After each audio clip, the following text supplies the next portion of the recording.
Bonjour tout le monde, j'espère que vous allez tous très bien. Moi c'est Marie-Christine et je suis très heureuse de vous retrouver aujourd'hui pour un épisode de Podcast Tricot. J'ai plusieurs projets terminés à vous présenter et aussi des nouveaux projets en cours. Donc on va commencer tout de suite avec mon premier projet terminé qui est mon cardigan que je porte. Il est fraîchement bloqué. Ça fait quelques semaines que je l'avais terminé mais je l'avais pas encore bloqué. Je sais pas pourquoi, juste que je procrastinais cette dernière étape, mais vraiment pour un cardigan, je trouve que c'est tellement essentiel, ça fait que tout tombe tellement mieux. Donc je vais me lever pour que vous puissiez mieux le voir. Là, bien sûr, on n'a pas la meilleure luminosité, hein? On est au mois de novembre, on est en fin d'après-midi et le soleil commence déjà à se coucher.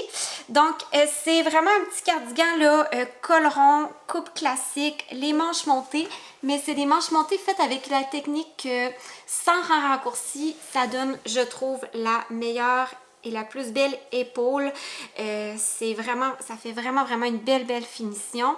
Puis, je voulais vraiment des belles finitions comme au niveau de l'encolure. Là, vous voyez, là, c'est pas des côtes, c'est comme du tricot qui est replié.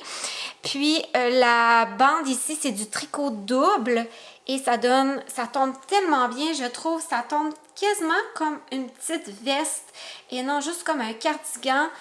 Ça tombe droit, ça fait, parce étant donné que c'est du tricot double, c'est comme une double épaisseur, donc ça fait vraiment une belle bande rigide qui est vraiment lisse.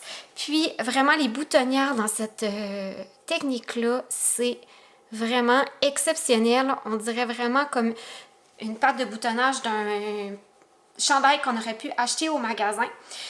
Puis, la particularité de celui-ci, c'est aussi que j'ai fait un petit motif d'argile sur les deux devants que j'ai fait à l'intarsia et je suis venue avec ensuite une aiguille à broder faire des genres de broderie. Là, en fait, c'est pas vraiment de la broderie, là, c'est qu'on appelle ça du duplicate stitch. C'est comme une façon de venir dupliquer en fait notre maille avec une autre couleur pour la faire un peu comme changer de couleur. Puis ça donne vraiment, là, sérieusement, là, je suis vraiment contente de ce que ça donne. Je suis pas une experte du jacquard et de l'intarsia, mais vraiment, l'intarsia, c'est quand même vraiment très facile à faire. Puis, c'est la première fois que j'en fais sur un gros projet. J'avais déjà fait des chaussettes avec de l'intarsia dans le passé, mais vraiment, je suis vraiment contente de ce que ça donne. Vous n'avez pas besoin d'être une pro pour que ça donne un super de bon résultat. Puis, sur l'envers, ça donne vraiment quelque chose de propre aussi, là. Ça donne pas un truc, là, les petits fils foncés que vous voyez, là, c'est quand je suis venue faire mon duplicate stitch par après. Fait que je suis vraiment trop contente. Là, bien sûr, il manque les boutons. Je les ai commandés hier. Je vais les coudre lorsque je vais les recevoir parce que j'avais rien dans mon stock actuel qui allait bien avec ce gris-là. Donc, je suis vraiment très contente de ce que ça donne. J'aime le fit, j'aime la patte de boutonnage, j'aime le motif qui donne vraiment une petite touche d'originalité puis qui différencie de mes autres tricots que j'ai actuellement dans ma garde-robe. Puis aussi, le style un peu british est très tendance actuellement. Donc, je trouve que ça s'inscrit vraiment bien dans cette tendance-là avec le petit motif écossais sur les côtés. Je trouve que c'est juste vraiment parfait pour la saison actuelle. Ça peut même faire un petit peu festif là, pour le temps des fêtes. Là, mais ça, je l'imaginerais en marine avec du rouge. Je trouve que ça serait aussi vraiment super beau. Je vais écrire le patron et je vais ensuite m'en tricoter une deuxième version, mais cette fois-ci toute unie. Je pense que ça va vraiment être un petit cardigan super pratique à avoir dans ma garde-robe. Je vous en avais parlé un petit peu la dernière fois que je voulais faire un genre de patron, là, 2 en 1, avec la version intarsia et la version toute simple pour les gens qui seraient un petit peu plus débutants. Et je vais faire cette version-ci en Bourgogne, fait que j'ai bien hâte de le commencer également. Mes deux autres projets terminés, ce sont des bonnets. Le premier que j'ai réalisé, c'est celui-ci que j'aime vraiment beaucoup. Je le porte tout le temps. J'avais pas de beau bonnet gris le plus récent. Puis je suis contente d'en avoir un nouveau. C'est tellement une couleur qui va avec tout. C'est en fait mon patron de mon bonnet Je t'aime que j'ai publié la semaine dernière sur Ravelry et sur mon site web. Et si je vous montre mes deux autres, peut-être que ça va vous rappeler. Ça, c'était mon rouge et mon blanc, mes deux premières versions. Et maintenant, j'en ai un dans les tons de gris. Je l'ai fait avec des restes de fil que j'avais à la maison. Donc voilà ce que ça donne. Je l'aime vraiment beaucoup. Je l'ai fait avec des fils là, qui sont... il y a des fils là-dedans qui sont discontinués, là, fait que ça sert à rien que je vous dise quel fil j'ai utilisé. C'était vraiment des trucs qui traînaient à la maison. Et deuxième bonnet que j'ai fait, c'est celui-ci. En fait, vous vous souvenez peut-être de mon bonnet Grand Nord que j'ai publié l'hiver dernier, qui est un patron qui a d'ailleurs un tutoriel pas à pas qui est disponible sur ma chaîne YouTube. Donc, si vous êtes débutant et vous avez envie de vous tricoter un bonnet, c'est vraiment un modèle que je vous recommande avec le tuto. Vous ne pouvez pas vous tromper. Et c'est un patron qui est fait en laine bulky avec un bord trip, donc qui est vraiment super chaud. Mais il y a tellement de gens qui m'ont demandé si j'allais l'écrire avec une laine plus petite, que ça serait vraiment pratique pour surtout les gens qui sont en Europe puis qui ne fait pas aussi froid qu'ici au Canada. Et même, je trouve que pour ici, là, pendant le début de l'hiver et la fin de l'hiver, ça peut être vraiment pratique d'en avoir un petit peu moins chaud que celui-ci parce que sérieusement, lui, il est vraiment, vraiment très, très chaud. Donc, j'avais envie d'en faire un en déca, qu'on puisse faire vraiment soit avec un fil de grosseur déca ou avec un fil de fingering avec un mohair, un peu là, comme j'ai tricoté mon chandail ici.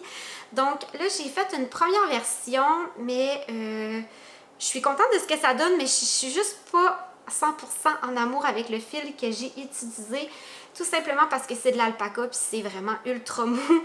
Je vais l'essayer pour que vous puissiez voir qu'est-ce que ça donne. C'est exactement le même modèle, sauf que vraiment je l'ai gradé différemment là, étant donné que le fil est plus petit.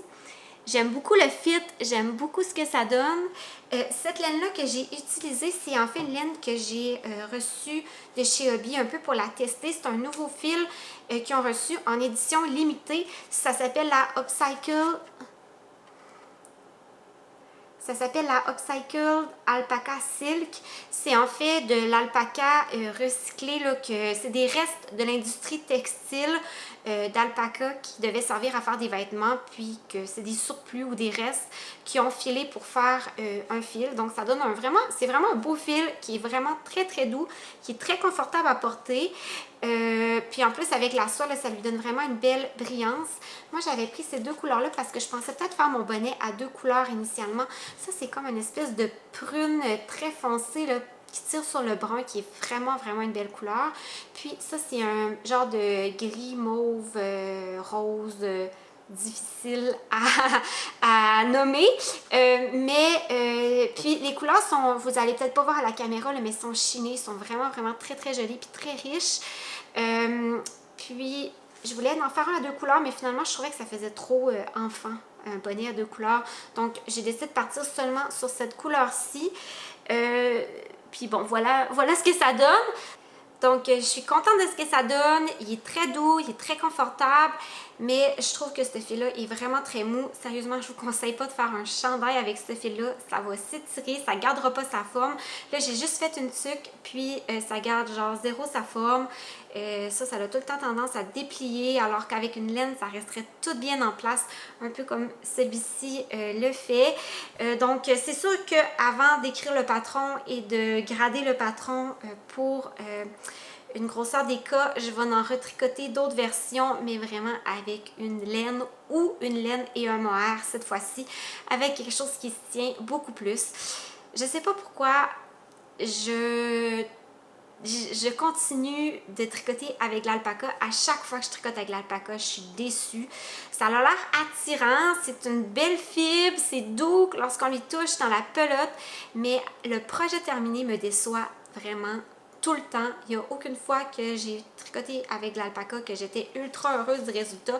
C'était tout le temps, oui, c'est beau, mais ça serait mieux avec une vraie laine.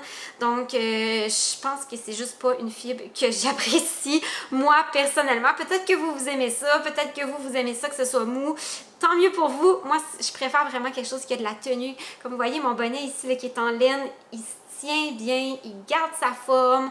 Puis il est vraiment aussi vraiment plus léger là, que celui-ci là, qui est juste comme une truc informe. Donc vraiment, je suis une fille qui aime mieux la laine. Que voulez-vous? On va maintenant passer au projet en cours.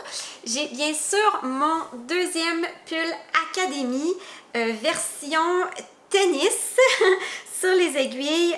C'est avec lui j'ai fait le tuto d'ailleurs pour mon chandail Académie. Je suis rendue environ une dizaine de centimètres après avoir séparé le corps et les manches, là, après avoir joint en rond, en fait. Puis je l'aime vraiment, vraiment, vraiment beaucoup. Là, j'avais comme enlevé les aiguilles pour l'essayer, puis j'ai un peu procrastiné de les remettre.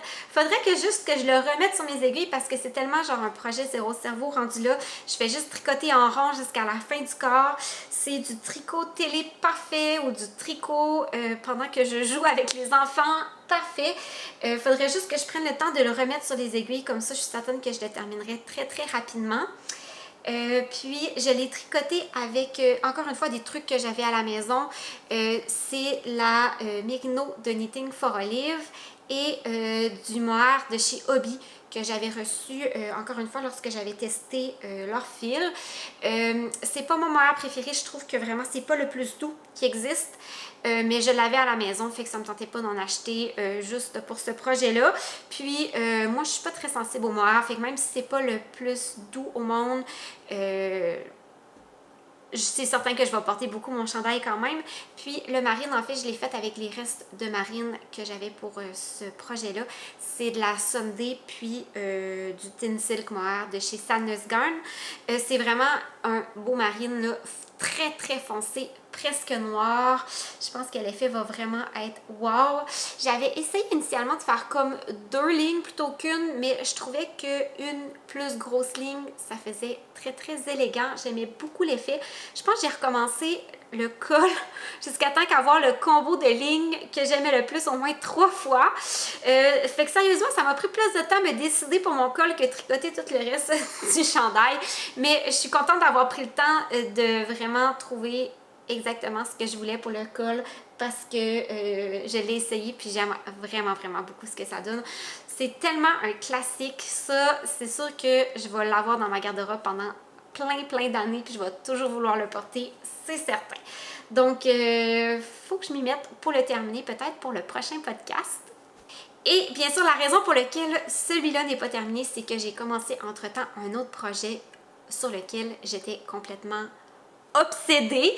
Je vous l'ai montré un petit peu sur Instagram, puis tout le monde a l'air d'être très enthousiaste par ce projet-là, autant que moi, donc tant mieux. C'est un chandail à torsade. Je vous le montre là. Un chandail à torsade, un peu là, comme les styles des chandails irlandais, là, les chandails harengs. Ça fait des années, là, mes amis le savent, là, ça fait des années que je dis que je veux me faire un chandail de ce style-là, dans un ton naturel. À chaque automne, je me dis, bon, c'est cet automne que je le fais, puis finalement, on dirait que je manquais juste de motivation pour écrire des grilles de torsade et pour faire tous les calculs que ça demande. C'est pas que c'est compliqué à tricoter, c'est juste que quand tu le designs, c'est quand même assez compliqué là, placer les augmentations au bon endroit. Quand on tricote en fait un chandail à torsade du haut vers le bas, c'est qu'il faut avoir un peu des augmentations au travers de notre motif. Ça devient un petit peu... ça prend de la concentration, disons, lorsqu'on vient le temps de l'écrire. Mais au moment que vous allez le tricoter, pour vous, ça va être super facile parce que vous allez juste avoir besoin de suivre mes indications. Mais tout ça pour vous dire qu'il y a un petit travail de design derrière ça qui demande un petit peu plus de concentration que juste commencer un chandail tout en jersey, un peu comme ceci. Fait que c'est pour cette raison-là que je m'y étais jamais vraiment mis à 100%, mais je suis tellement contente de ce que ça donne. Je trouve ça trop beau. J'adore le motif que j'ai choisi. Je voulais en fait un chandail à torsade qui est pas too much torsade parce qu'il y a beaucoup de chandails à torsade, comme je prends par exemple les chandails de Sari Nordlund, sont tellement beaux, mais il y a des torsades partout, sur les bras, dans le dos, en avant, en arrière, puis entre les motifs de torsade, il y a genre du point de riz ou du point de blé. C'est long à tricoter, c'est lourd à tricoter. Moi, je voulais quelque chose avec des torsades sur le devant, mais le reste en jersey, les manches en jersey, quelque chose qui va se tricoter quand même assez vite. On s'entend, là, c'est pas une course, mais je voulais quelque chose, c'est comme quand même que je peux tricoter devant la télé. Là, étant donné qu'il y a comme juste le panneau de torsade sur le devant, le reste, ben, c'est du tricot en jersey, en rond. C'est super le fun à faire. On se casse pas trop la tête. Il y a comme des rangs de repos au travers de tout ça. Donc, moi, j'ai eu beaucoup de plaisir à tricoter. Puis, je suis comme un peu triste que mon panneau de torsade soit terminé parce que je suis rendue aux côtes dans le bas du corps. sérieusement, si je n'avais pas eu autant de choses à faire, probablement que j'aurais fait le corps en une semaine. J'étais pas capable de le lâcher, c'était juste vraiment trop le fun à faire. J'avais pas fait de torsade depuis des années, puis vraiment ça m'a redonné le goût. Maintenant j'ai le goût de faire plein d'autres modèles avec des torsades. Donc je suis trop contente. J'ai fait un col double aussi, là, je trouve que ça va trop bien là avec... ça fait un beau gros col qui va bien avec les proportions des torsades. Ça va être un chandail avec des épaules tombantes, là, vous voyez pas là parce que le jersey il roule là, puis il a l'air beaucoup plus petit qu'il est là. Mais c'est un chandail avec des épaules tombantes, donc il va être quand même un petit peu large, facile à porter, que je vais pouvoir superposer par-dessus d'autres choses. Je le tricote dans un fil de grosseur DK, dont je ne peux pas encore vous donner le nom tout de suite. C'est en fait un nouveau fil qui n'existe pas encore. Probablement que le prochain épisode de podcast, je vais pouvoir vous en dire plus sur ce fil mystérieux, mais c'est une merveille. Je crois que c'est un des fils que j'aime le plus tricoter et que je trouve qu'il donne le meilleur rendu parmi tous les fils que j'ai tricotés dans ma carrière de tricoteuse. Donc, j'ai vraiment hâte de pouvoir vous en dire plus à ce sujet. Voilà, c'est tout ce que j'avais à vous présenter aujourd'hui et heureusement parce que dans quelques minutes, on va perdre toute trace de luminosité. Merci d'avoir été là jusqu'à la fin. Je vous souhaite bon tricot. Bye bye, à la prochaine!